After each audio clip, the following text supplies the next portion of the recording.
Believe it or not, Joey Logano is not the first driver to be considered by most NASCAR fans as an undeserving champion. In fact, to find the first controversial NASCAR Cup Series champion, we have to rewind the clock 68 years back to the 1950 NASCAR Cup Series season.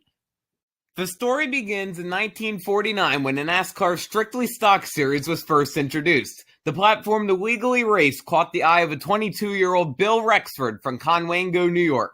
Driving his own number 59 Ford Coupe, Bill would start his controversial career in that season where he would compete in 3 of the season's 8 races. Rexford would rack up an impressive 2 top 5 finishes and an average finish of 7th place in his first part-time season, making him one of the young stars to watch. A year later, when the 1950 NASCAR season kicked off, Rexford did so with a brand new number, the 61. The first race of the season took place on the Daytona Beach where 41 cars arrived for the action. Rexford fought all day and finished 29th, earning him a whopping $25 prize. The next 3 races were at Charlotte, Langhorne, and Martinsville, where Rexford would lead a combined 18 laps and earn a best finish of 9th at the Virginia short track Martinsville. But the best of Rexford's seasons and career was still yet to come as the series came to the Canfield Speedway for race number 5 in the season. Rexford would start at the front of the field and would dominate the half-mile dirt oval, leading 80 of the race's 200 laps on way to his first Cup Series win. The win proved to be no fluke either, as over the next 11 races, Rexford would earn 4 top 5s and 8 top 10 finishes. He would lead 0 laps in these races, but would continue to be the most consistent driver in the racing field. It was the consistency like that saw Bill Rexford keep his name in the championship hunt, but there was another very consistent driver looking to steal the thunder coming into the final race of the season, Lee Petty. In the 1950 season, Petty had competed all but 2 of the 19 races. Petty, in his number 42 Plymouth, would be the best driver come race day. While Petty had an average start of 25th, he would always find a way to charge through the field and earn an average finish of 8th place. Luckily for Bill Rexford, coming into the final race of the season, NASCAR announced one of the most costly penalties in history.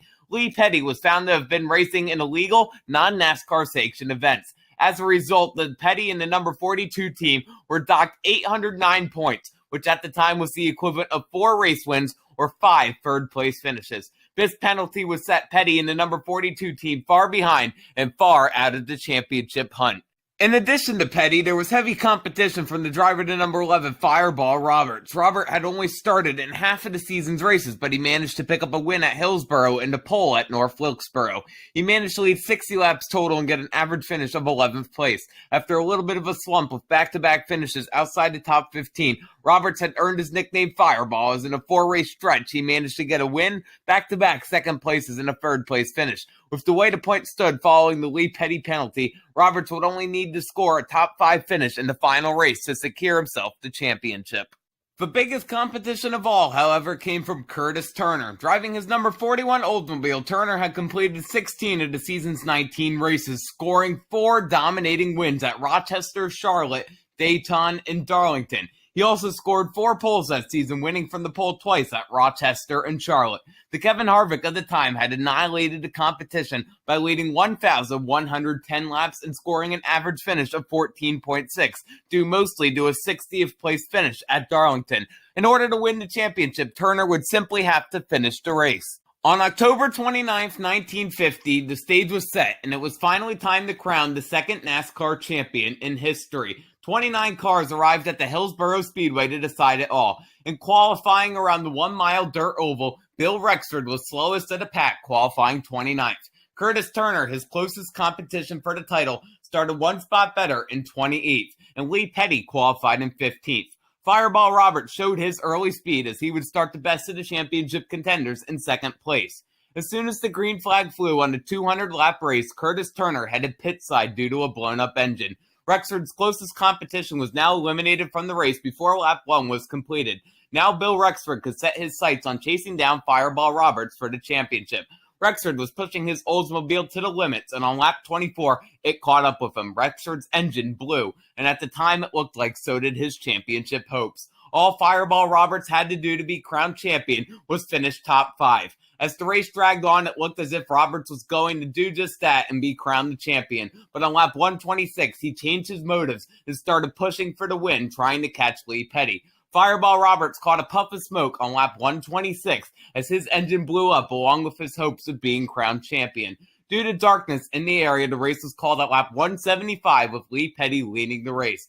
Petty would win his first race of the season, but due to his penalty, he would not be crowned champion. Instead, history was made as NASCAR crowned its youngest and perhaps most controversial champion, Bill Rexford. At only 23 years old, Bill Rexford was crowned as the 1950 NASCAR Grand National Series champion.